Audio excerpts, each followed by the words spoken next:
I don't know when I first saw him. I only know I was alone, and then I wasn't. You'll think I'm lying, that I imagined it, dreamed it, invented it to soothe some deeper madness, but I didn't. There was a man in the window across from mine. He never moved, he never blinked, and yet he watched me for 17 nights. It was late December, 1994. I'd accepted a winter caretaker job in a remote Vermont town called Hollow Pines. A place so small it had no real map, only the memory of those who regretted being born there. The house I was assigned was old, skeletal, 2 stories of pine rot and silence. I was told the house across the street had been vacant for years, but on my first night I saw him. A man, pale and thin, standing completely still in the 2nd-story window of the house opposite mine. I thought it was a mannequin. I laughed, but the next morning he was still there. And the morning after that, and the one after that.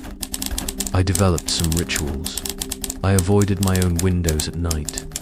I stopped turning on lights after dusk, just in case he could see more clearly than I could. But I was wrong to think he only watched. He listened when I played music. His head tilted slightly.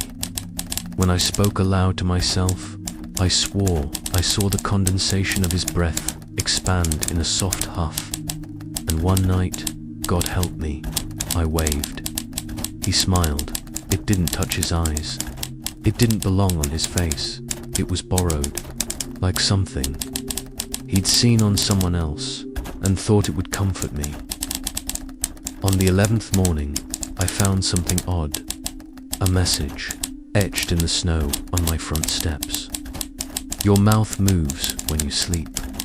I hadn't told anyone about my sleep talking, not even the agency, and the man was still standing at his window, eyes locked on mine. Sleep came less and less. When I did drift off, I'd wake with the taste of dirt in my mouth. My jaw sore, like I'd been chewing something foreign. My lips cracked, as though I'd been smiling too wide for too long. I tried to leave. Car keys missing, phone line cut.